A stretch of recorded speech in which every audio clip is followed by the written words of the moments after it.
Hi நண்பர்களே, இன்றைக்கி சோகன் அல்வா எப்படி பண்ணுறதுன்னு பார்க்கலாம். இது கல்கட்டா ஸ்பெஷல்.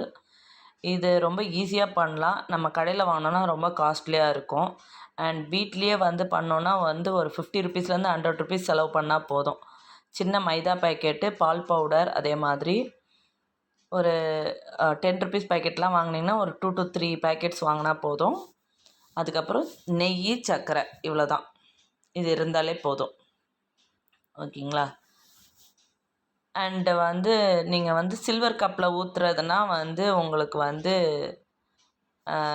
இவ்வளோ கப்ஸு இருந்தால் ஓகே. இவ்வளோ கப்ஸ் இல்லை அப்படின்னா உங்களுக்கு பேப்பர் கப் எடுத்துக்கிட்டிங்கனாலும் நல்லா தான் இருக்கும். ஓகேங்களா? இப்போ பார்த்திங்கன்னா நட்ஸை பொடி பண்ணி வச்சுருக்கேன். அது ஒன் சைடு இருக்குது. அப்புறம் முந்திரியை 2ஆக கட் பண்ணி வச்சுருக்கேன், அதுவும் இருக்குது. அதுக்கப்புறம் பாதாம், அதையும் டெக்கரேஷனுக்காக எடுத்து வச்சுருக்கேன். பாதாம், முந்திரி பாதி பாதியாக எடுத்து அதை டெக்கரேஷனுக்காக எடுத்து வச்சுருக்கேன். இப்போ ஒரு 4 ஸ்பூன் மைதா, 4 ஸ்பூன் பால் பவுடர் எடுத்து வச்சுருக்கேன். அதை ஈக்குவலாக மிக்ஸ் பண்ணி வச்சுக்கோங்க. அப்படி இல்லை அப்படின்னா மைதாவை வேணால் 1 ஸ்பூன் எக்ஸ்ட்ரா வேணால் ஆட் பண்ணிக்கலாம். பால் பவுடர் இதுதான் ரேஷியோ. அதே மாதிரி சர்க்கரை ஒரு 5 ஸ்பூன், அதுவும் ஒரு டம்ளரில் எடுத்து வச்சுருக்கேன். எந்த ஸ்பூனில் அளக்குறீங்களோ அதே ஸ்பூனில் நீங்கள் எல்லாமே அளந்துக்கணும். அதுக்கப்புறம் ஒரு 10 கப் எடுத்து அதை நெய் தடவிட்டு இந்த மாதிரி முந்திரி, அதுக்கப்புறம் பவுட்ரு பண்ணி வச்சுருந்த, அதாவது பொடி பண்ணி வச்சுருந்த அந்த நட்ஸு எல்லாத்தையும் நம்ம போட்டுக்கலாம். போட்டு ஃபஸ்ட்டே இதெல்லாம் ப்ரிப்பேர் பண்ணி வச்சுக்கலாம். இதெல்லாம் அதுக்கப்புறம் பண்ணிகிட்ருக்க முடியாது. ஸோ அதனால் ப்ரிப்பேர் பண்ணி வச்சுக்கலாம். வச்சுட்டு இப்போ ஒரு 7 ஸ்பூன் நெய் விட்டுக்கலாம். நெய் விட்டு இது லேசாக உருக ஆரம்பித்ததுக்கப்புறம் சர்க்கரை ஆட் பண்ணிக்கலாம். எல்லாமே ஃபஸ்ட்டே எடுத்து வச்சுடுங்க, பொறுமையாக பண்ணிகிட்ருக்க முடியாது. இப்போ சர்க்கரையும் போட்டுருங்க. சர்க்கரை நல்லா கரைஞ்சி கேரமலைஸ் ஆகணும். அது வரைக்கும் நல்லா பண்ணுங்கள். இது நம்ம கிளறி விட விட பார்த்திங்கன்னா இது கரைகிறதுக்கு கொஞ்சம் லேட் ஆகும். ஸோ அதனால் ஹை ஸ்லோன்ட்டு மாற்றி மாற்றி வச்சு நீங்கள் பண்ணிக்கோங்க.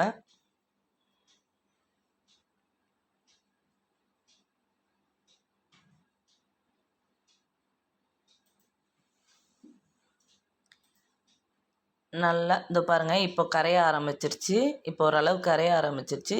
இது நல்லா கரைஞ்சி கேரமலைஸ் ஆகணும். இதில் தண்ணியெல்லாம் சேர்க்கக்கூடாது. நெய்லேயே அது கேரமல் மாதிரி ஆகணும். அது வரைக்கும் நல்லா மிக்ஸ் பண்ணி விட்டுக்கோங்க. ஓகே, இதுதான் கரெக்டான ரேஷியோ. இந்த ஸ்டேஜ் வந்துடணும். இந்த ஸ்டேஜ் வர வரைக்கும் வெயிட் பண்ணணும். இப்போது ஸ்டவ் ஆஃப் பண்ணிவிட்டு நம்ம மிக்ஸ் பண்ணி வச்சுருக்கத நம்ம எடுத்துக்கலாம். நம்ம மைதாவும் பால் பவுடரும் எடுத்து வச்சுருந்தாலும் ஒரு கிண்ணத்தில் அதை நல்லா மிக்ஸ் பண்ணி வச்சுக்கணும். இல்லை ஜெலிச்சு கூட வச்சுக்கலாம், ஒன்றும் பிரச்சனை இல்லை. இப்போ இப்படி தான் நுரைச்சிட்டு வரும். அதுக்கப்புறம் பார்த்திங்கன்னா எல்லா நெய்யும் அது அப்படியே உறிஞ்சிடும். உறிஞ்சதுக்கப்புறம் கை விடாமல் பார்த்திங்கன்னா நம்ம மிக்ஸ் பண்ணிகிட்டே இருந்தோம் அப்படின்னா நம்ம நல்லா அல்வா பக்குவத்துக்கு நல்லா உருண்டு வந்துடும். உருண்டு அப்சர்வ் பண்ணி வச்சுருந்த அந்த நெய்யெல்லாம் வெளியே விட்டுடும். அதுதான் கரெக்டான ரேஷியோ. அந்த நேரத்தில் கடகடன்னு எடுத்து எல்லா கப்ஸ்லேயும் கரெக்டாக நிரப்பி வச்சுக்கணும். எவ்வளோ மெலிசாக முடியுமோ அவ்வளோ மெலிசாக போட்டுக்கோங்க.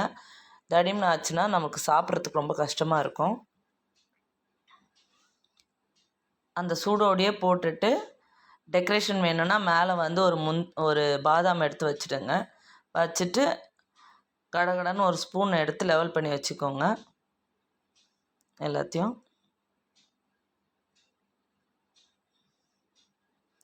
எல்லாம் ஃபாஸ்ட்டாக பண்ணணும். கொஞ்சம் விட்டுட்டோன்னா கூட அது கட்டி பிடிச்சிரும். பாருங்கள், எனக்கே ஒரு கப்பு கட்டி பிடிச்சிருச்சு பார்த்திங்களா?